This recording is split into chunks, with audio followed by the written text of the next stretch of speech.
देखिए 2022 में एक गठबंधन बना और उस गठबंधन का रिजल्ट ये रहा कि 47 से 111 सीटें समाजवादी पार्टी को गठबंधन मिली और 34% के ऊपर का वोट प्रतिशत मिला।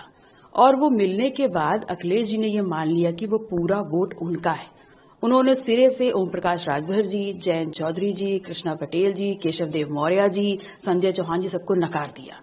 तो ये वोट जो समाहित हुआ उनके पास 111 सीट्स के रूप में, वो इन सब की मेहनत का रिजल्ट था। और धीमे धीमे सब अलग होते चले गए। अपना दल सबसे ज्यादा दूरी तक समाजवादी पार्टी के साथ चलने की मुहिम को लेकर के साथ चला था। और अचानक से आप सभी ने देखा कि एक प्रेस कॉन्फ्रेंस के माध्यम से हमको भी पता चला कि हम गठबंधन में थे ही नहीं। तो ऐसे में क्या करते?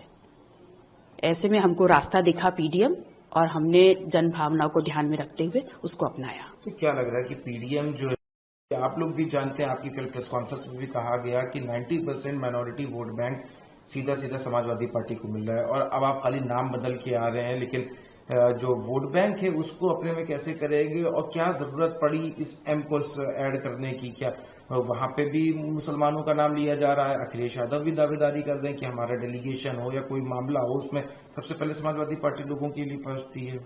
देखिए अभी जो वर्तमान परिस्थितियां हैं उसमें अगर आप देखें, सबसे ज्यादा जो सामाजिक समुदाय हैं जिनका शोषण हो रहा है, दमन हो रहा है, वो पिछड़े समाज की कुछ जातियां हैं, दलित हैं और मुसलमान हैं।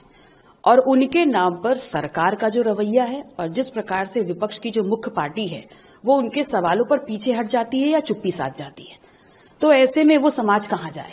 उसके हक और अधिकारों की बात कौन करेगा? तो अगर हम उनका वोट ले रहे हैं तो उनके हक और अधिकारों पे, उनके दमन पे, उनके साथ हो रहे अन्याय पे हमें आगे खड़ा होना पड़ेगा। और यही जन भावना हमने लोगों के बीच में रीड करी कि उनके जायज सवालों पे कोई बोलने को तैयार नहीं है। तो अगर भावना जो लोगों की है और वो चाहते हैं कोई उनके लिए आगे बढ़े, तो हमने उन जन भावनाओं का सम्मान किया है और एक नया विकल्प दिया है। और पूरी उम्मीद नहीं, हमें पूरा मतलब विश्वास है इस बात का कि जनता हमारा साथ देगी। असदुद्दीन ओवैसी के पार्टी के साथ क्योंकि और कोई लोकल जो रीजनल पार्टीज हैं जो दावे करती है सेक्युलर वोट बैंक की या मुस्लिम वोट बैंक की, उनके साथ ताल्लुक क्यों नहीं साधा गया? क्यों असदुद्दीन ओवैसी को, क्यों हैदराबाद से अलायंस किया गया?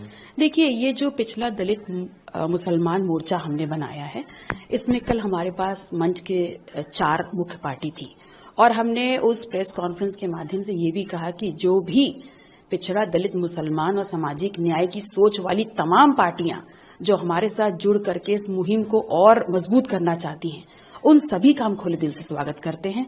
कल तो आगाज हुआ है और लगातार हम सभी पार्टियों को और भी पार्टियों को अपने साथ जोड़ करके सभी की बात को उठाएंगे और मजबूती से लड़ेंगे।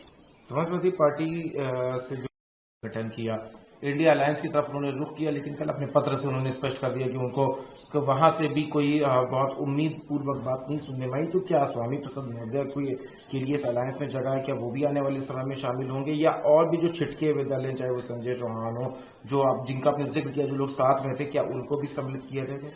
देखिए स्वामी प्रसाद मौर्य जी एक बहुत कद्दावर नेता हैं, बहुत अनुभव है उनका। सामाजिक न्याय की एक लंबी लड़ाई उन्होंने लड़ी है और ऐसे में हमें पता चला कि उन्होंने 2 सीट्स डिक्लेयर की हैं।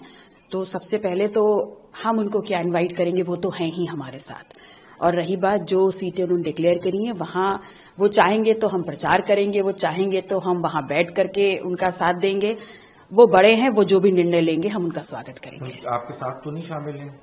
देखिए उनकी व्यस्तता थी जिस कारण वो शामिल नहीं हो पाए, लेकिन हमारे हर निर्णय और हमारे साथ को उन्होंने कभी नहीं नकारा। इस पीडीएम में कब शामिल हो रहे हैं? बहुत जल्द। अगर आप ये वीडियो YouTube पर देख रहे हैं तो हमारे चैनल को सब्सक्राइब करें और बेल आइकन को दबाना ना भूलें। अगर आप Facebook पर ये वीडियो देख रहे हैं तो हमारे पेज को लाइक करें।